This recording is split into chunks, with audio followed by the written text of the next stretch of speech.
I reflect back as I stand in this room, and it was the spring of 1979, the last time I was here. And I received the George Breen Award for both athletic achievement and leadership. And at the time, I had heard of George Breen, but didn't know him. And I felt compelled to do a little research to find out quite a bit about him. But it was truly an honor for me today to get a chance to meet him for the first time, and to have, obviously, for me to be included in the C Club with him, as he's one of our most decorated athletes here in the history of the university. I went from being here at Cortland, 1979, to Burlington, Vermont, where I coached at the University of Vermont. And I also then went to UCSD in San Diego, another, quote, college town, but more of a college city. I then had a chance to move to Bozeman, Montana, and I've been there now for 18 years, another college town. And so when we were planning this trip, my wife and I, Katie, we were thinking about, well, how do I show her the campus? And so I said, well, we have to go out and run around the campus. And I realized how limited your existence here is when you're at school. You tend to go from your dorm, you go to class, you go to the library, you go to Bowers Hall if you're a science major, and ultimately you go to the physical education facilities. But I had a chance to run all around the town. And running in different cities has been kind of a hobby of mine. In fact, I've not only had a chance to visit all 50 states, I've run in all 50 states. So this is something that I enjoy doing. But I have to tell you that I have never been to a place where I saw something yesterday here. There are signs all over the place that say, affordable, luxury, student housing. Now, I consider that to be somewhat of a unicorn, because that really doesn't make sense. But what is very apparent is you have this thing here now, and it is affordable, luxury, student recreation. So I have to ask the student athletes here, does anybody live in the dorms when you have affordable, luxury, student housing all over town? I don't think so. As we walked through the rest of the campus, there was no one in the dorms. But there is an amazing contrast for me after having the privilege of being in these different parts of the country. And I've also had the opportunity to travel over 3 million air miles. And that's a lot of flights and a lot of brain damage along the way. But I can tell you is that the contrast with this university and what's happened since I've left is astounding. And I think the crown jewel is what you have now in this wonderful recreation center that I hope that someday my daughter gets a chance to see, to visit, and to experience, as she is a student athlete competing today in tennis for Augustana University in Sioux Falls, South Dakota. On a serious note, I would like first to thank, obviously, the selection committee, and it's a privilege to be here. I consider this to be, quite simply, the highest award that I've ever achieved. And to be recognized for this is truly an honor, especially when you get a chance to spend time with the people in the room today.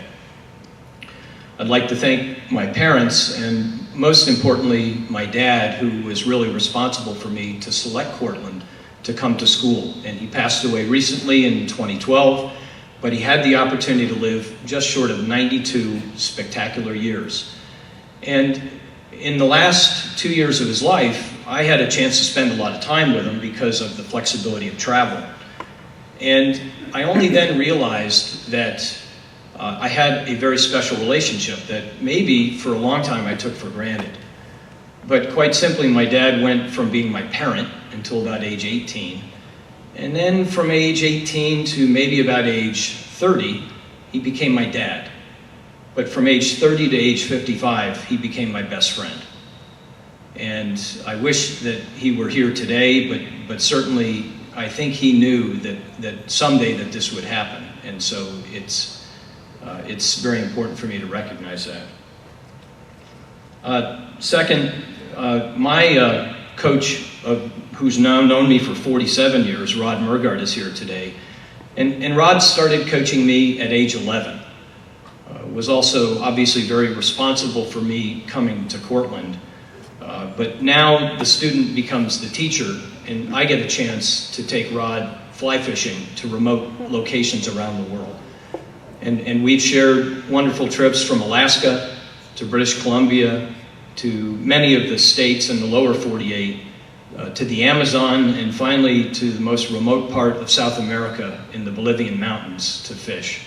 And that's just the start, because we have many more of those trips to come.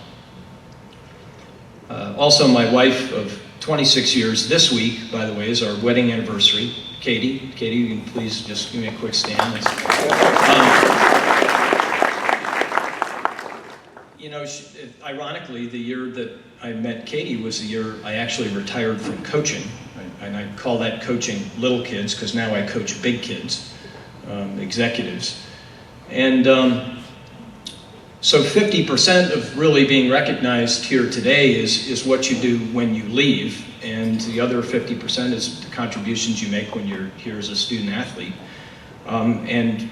So much of my success, both in business, in life, and also being a husband and a father, is because of Katie. And I was very fortunate to have the opportunity to meet her and for her to be my lifelong partner. I also have the opportunity today, it's a little bit unique, but to have three of the most important professors for me here when I was a student athlete. And I want to talk a little bit about each one of them because of the unique contribution that they've made in my professional life. The first is John Fouth, second, James Bew, and third is Dr. Robert Hay. And I'll start with Dr. John Fouth. I've given, there's no question, I can't even count, but easily over 1,000 speeches, especially over the last 20 years. I had gotten to the point to where making a presentation in front of a group of even 1,000 people is the equivalent of me brushing my teeth. But I can tell you that I have never seen a speaker, nor have I ever seen a professional that prepared for their lectures anything like Dr. John Fouth. In addition to that, in setting that standard of professionalism, he also, when we went to the field as geology students, he took immense pride in out hiking every single one of the students. And he's one of the most physically fit men at the time that I had encountered. And I remember purposely, I just used to say to myself, there is no way that this guy's going to out hike me. But I can tell you that in particular, going into Canada, going on these long field trips and hiking these long trails to look at outcrops, it was very tough to keep up with him. And that was the work ethic that I remember, and the commitment that he made to both being a professional and also someone who was very physically fit. Dr. James Bew, what he taught me was the passion.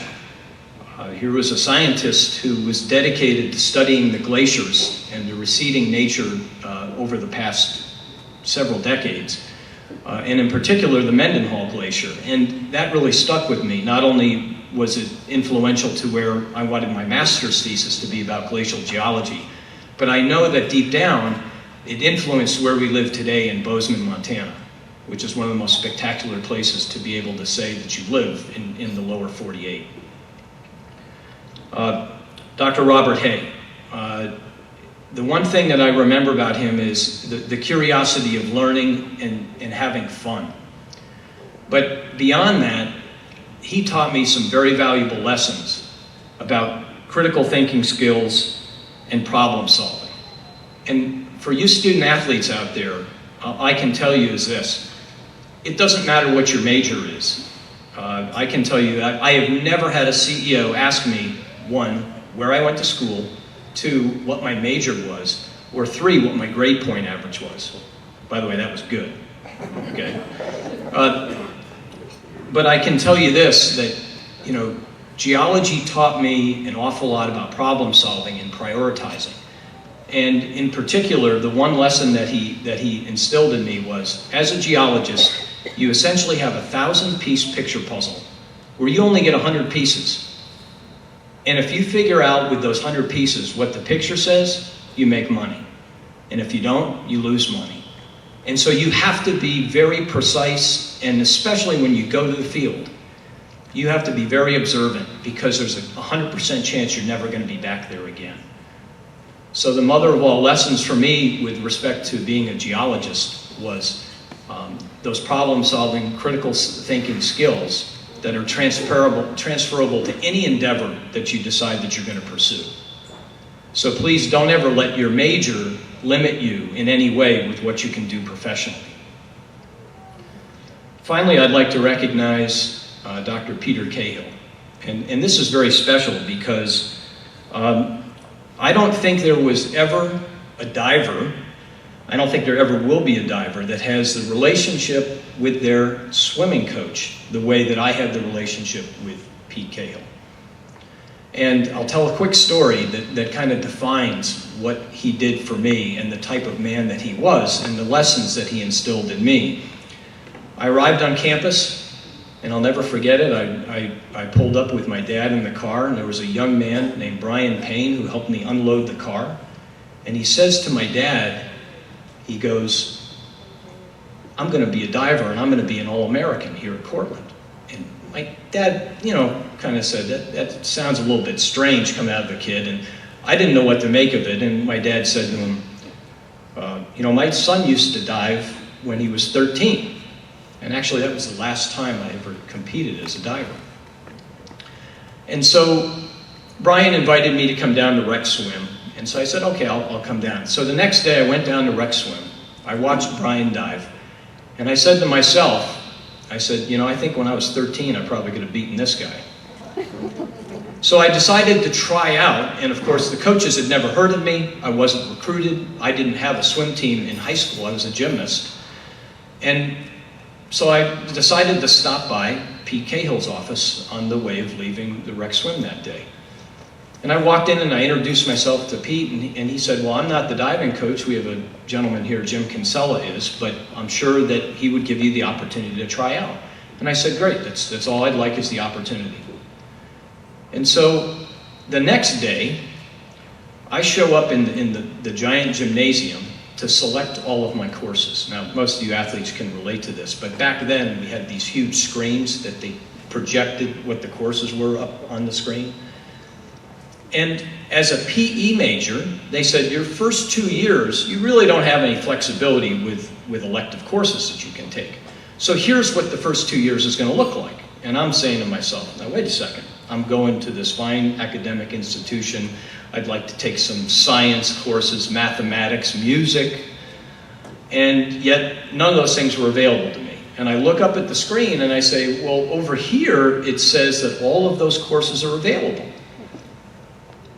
And he says, but you can't take them.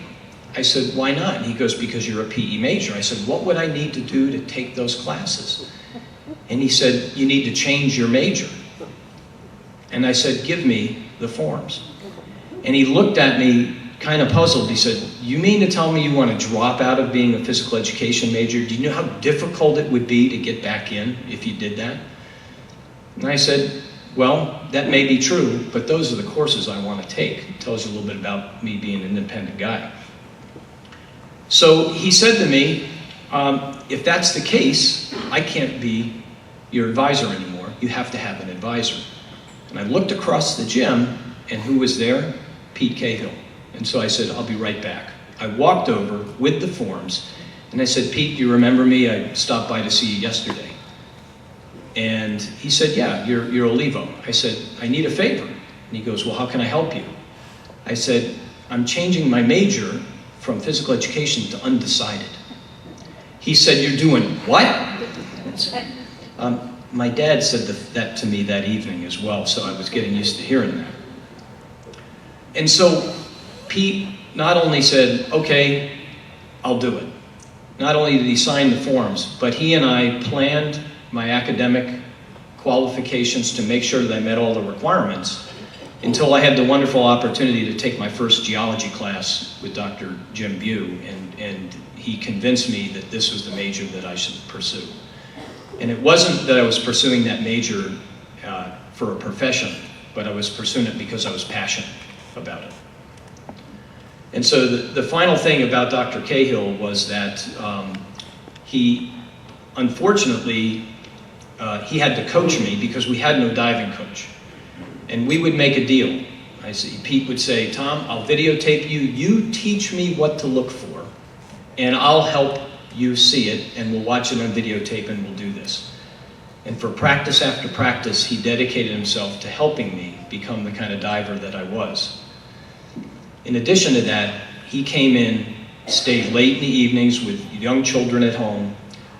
There wasn't a Saturday if I called him and said, Pete, I'd like to come in to train in the pool or in the gym, he would meet me here. And he dedicated himself to helping me become a better athlete, and he also helped me become a better student. So the final message I have for the student athletes this evening is that you never know who you're going to meet or what you're going to have happen to you, and you're never going to know how you're going to transfer that later in life. But every single day, especially here at Cortland, you're going to have the opportunity to make a difference and to do something special. So thank you very much. It's a privilege for me to be here this evening, and certainly an honor to be inducted into the Sea Club Hall of Fame.